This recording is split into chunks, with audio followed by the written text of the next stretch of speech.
the very beginning, ancient civilizations have always fought for control of the oceans and the seas. Typically, they did these with armored wooden ships. From the Romans, the Celts, the Egyptians, and the Greeks, from Europe all across Asia, continuously made ships for warfare. But it wasn't until the ironclad ship that true naval warfare completely changed to the battleships that we see today. So what we're going to take a look at is we're going to take a look at the history of the ironclad warship. Typically, the ironclad ships of the Civil War get the credit for being some of the very first ironclad ships. As early as 240 BC, the Greek Syracusa, a 360-foot ship known to be one of the biggest freighter ships ever built. It was also known to be too big at the port of Sicily, but it had bronze-clad masts and iron palisade on its fighting deck for defense from boarding. The first reference of an iron ship was a reference of some turtle ships from Korea, also referred to as Guisoin. So the first reference of these turtle ships were in 1413 and 1415 in the veritable records of the Joseon dynasty. This is 1,893 volumes, being the largest volume of any recorded dynasty in history. That's the very first reference of iron ships. Early in the 1400s, these ships were built as they played roles in mock battles that they would have with Japan. These mock battles are written in the veritable records of the Joseon dynasty. But it wasn't until 150 years later, in 1592, with the Japanese invasion of Korea, Korean Navy's newly built turtle ships of the time were called turtle ships because they looked like a turtle shell. These ships had two large sails that could be raised and lowered, both the mast and the sail, from inside the ship. They had 5 different cannon types with a dragon head that shot cannons, or a type of napalm referred to as liquid fire. These turtle ships dominated the seas of Korea until their destruction at the Battle of Cheobyang, where almost 1,000 Japanese ships met them. There is some debate on whether this was the first true ironclad being covered in iron. Japanese Chronicle from 1592 refers to a battle with 3 Korean ships covered in iron. And then in 1593, the Japanese military ordered iron plates to start mounting onto their ships. In 1578, Japan had made 6 Tekasan iron ships with a superstructure reinforced with iron plates to defend from cannon.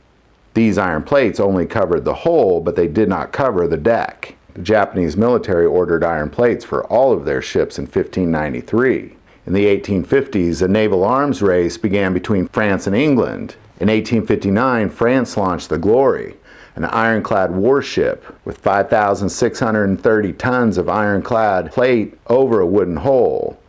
This ship went 11 to 13 knots, and it had sails and a steam engine. The Glory was the first battleship of Europe to render wooden ships obsolete. Their goal was not just to match but surpass England's new steam-driven fleet. Around that same time, the British Royal Navy produced the Warrior-class ironclad ships. 2, one in 1859 and one in 1862. 1859, they launched the HMS Warrior.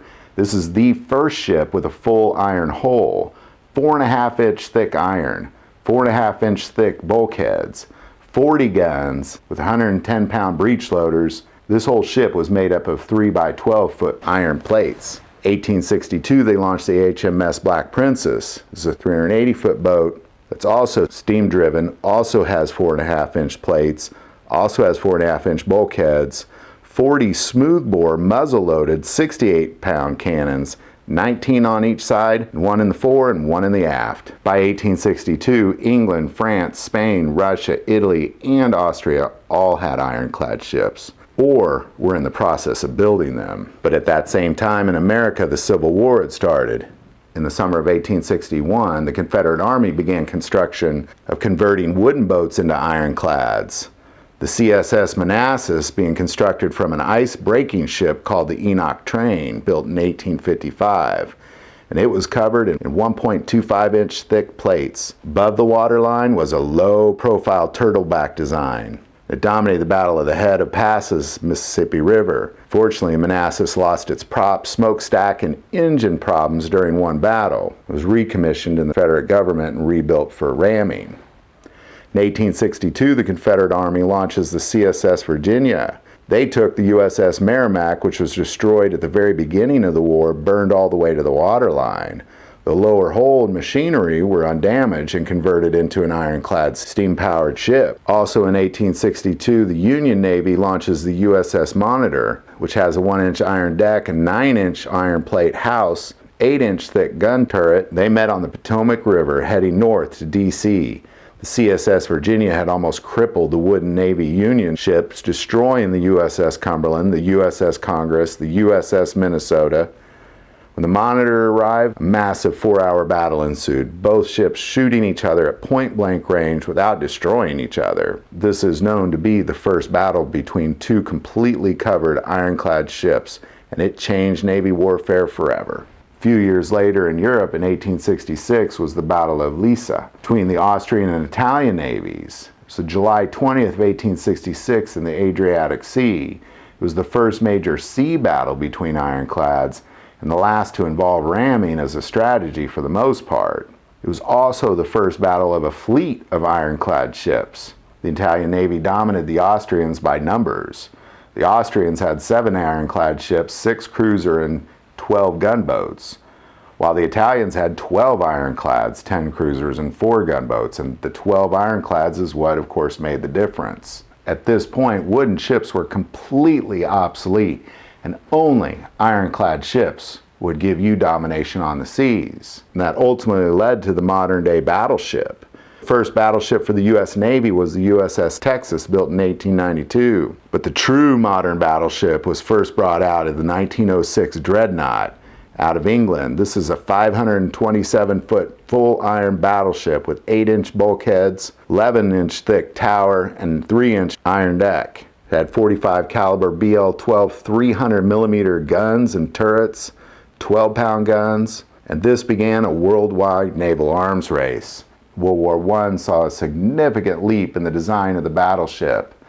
And World War II really brought us to kind of what we see today as a modern-day battleship. But even today, it continues to advance, and we'll continue to see iron ships evolve. As evil always shows its ugly head, it's weapons like ironclad ships that allow us to defeat them. Thank you for watching this episode of The History of Weapons.